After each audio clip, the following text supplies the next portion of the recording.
I'm now here. Taiwan is a tiny island, but as you can see, it is located at about the middle of the East Asian-Australasian Flyway. And the bending records tell us that shorebirds link Taiwan and other parts of the EAAF closely together. This is Taiwan at a closer look. And this is our study site here, Zhanghua, which lies at the middle of Taiwan's western coast. As Da Liling have talked about this morning, this region is a hot spot for shorebirds in Taiwan. The area has a muddy flat over 4 kilometers wide, the largest in Taiwan.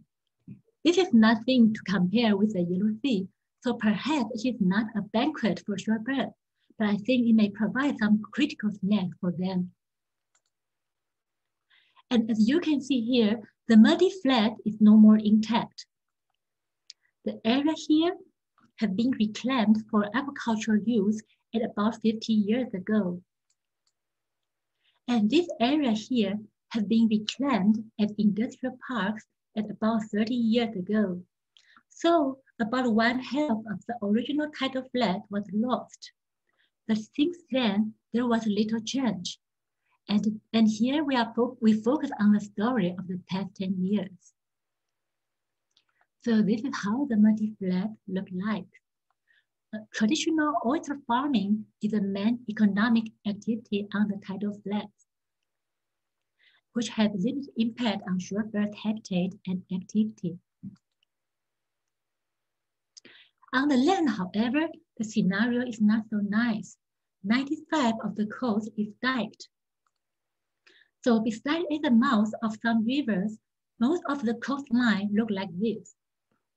And on the land along the coast, all natural habitat was gone.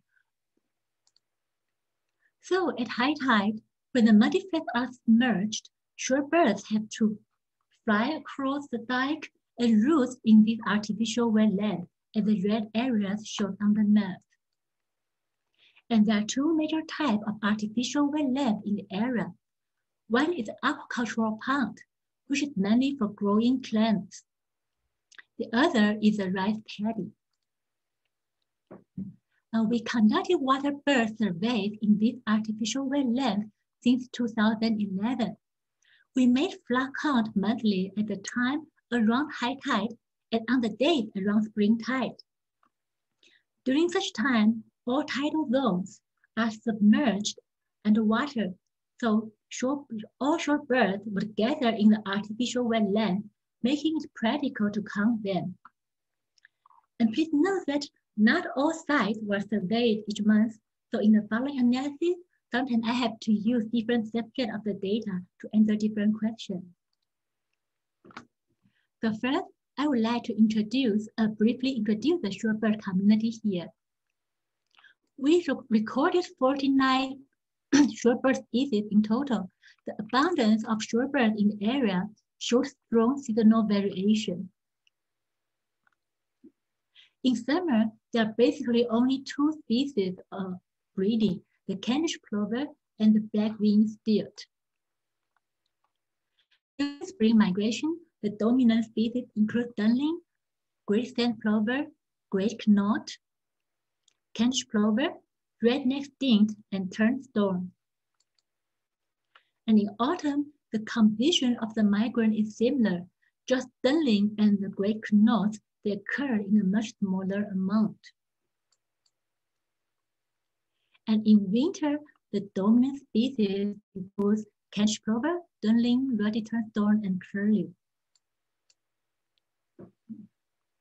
So over the past 9 years, the shorebird population over winter here appears stable.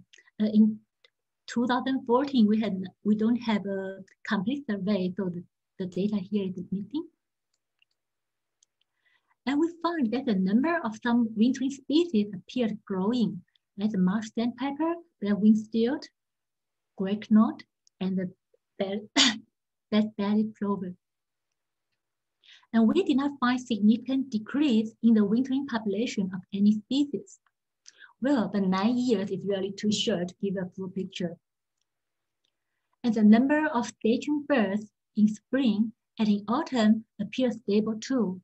So compared to the declining trend in many areas, which I heard about this morning, the area here appeared rather peaceful and lucky. And if we conducted an ordination analysis on the waterbird community in all these high tide routes, we can see that the waterbird composition varied along a gradient of land cover type. From the sites with mainly aquaculture pond to the sites with predominantly arable land. This is the ordination plot of bird species. We can see that shorebird species prefer roosting at sites with more aquaculture ponds, while ducks, grebes, and rails were more common in arable land. The abundance and species richness of shorebirds were higher in aquaculture landscape. So we know that most shorebirds here prefer to roost in aquaculture area. And this is the aerial view of a typical clam aquaculture landscape. It appears very simple, but it actually provides many different habitats for shorebirds. Here is the pond itself. It accounts for the largest area, so only few shorebird species utilize the water service. And this is the dikes. Some dikes could be crowded with shorebirds during high tide in the migratory season. And there are the edge of the pond. Some species, like the green shanks, just prefer the border between land and water. And there are some ditches. There are shallow running waters in the ditch, and the bottom of the ditch is mostly made of concrete. And there are drained ponds. Clam ponds are drained periodically for harvesting the clams. As you may see in this picture, the pond was drained, and here are the shells of the clam. And the drained ponds might resemble the tidal flats in some way. So in some drained ponds, large numbers of shorebirds could gather, not only for roosting, but also for feeding. If we compare the species richness in different habitats, we see that most shorebird species could be found in the drained ponds. Dike and drained ponds are sites where most shorebird species will visit. And we can see that different species prefer to roost in different habitats. Some species are found almost exclusively in the drained pond, while some others roost almost exclusively on the dike. Now, this area is facing some potential threats. This patch here is the industrial park, and there are now about 80 turbines. In the agricultural land here, 10 turbines were installed in 2010. And now there are some more under construction. So this is the view of the agricultural land now when you see it from the muddy flat. And that's a view that the shorebirds have to face when they come into their roost every day. And furthermore, many offshore wind farms will be constructed soon or are under planning. What will happen to the shorebirds is unknown. We will keep monitoring, but wonder if we can do something more.